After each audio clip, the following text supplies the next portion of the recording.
দিনাজপুর জেলার নবাবগঞ্জ উপজেলা ও রংপুরের পীরগঞ্জ উপজেলার মধ্যবর্তী কাঁচদহ ব্রিজ সংলগ্ন করতোয়া নদীর তীরবর্তী এলাকায় এখন কাশফুলের সাদা সৌন্দর্যে সেজে উঠেছে। শরতের আগমনী বার্তা নিয়ে নদীর দুই তীর জুড়ে দুলছে কাশফুল, আর সেই সৌন্দর্য উপভোগ করতে প্রতিদিনই ভিড় জমাচ্ছেন দর্শনার্থীরা। পরিবার পরিজন বন্ধুবান্ধব মিলে অনেকেই আসছেন এখানে বেড়াতে।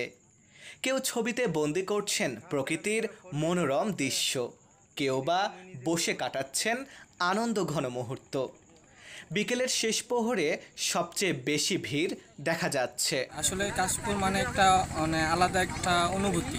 এখানকার শুধু জাস্ট ফুল দেখতে একটু ঘোরার জন্য বিকালবেলা উপভোগ করার জন্য সবাই এখানে অনেক দর্শনার্থী আসে।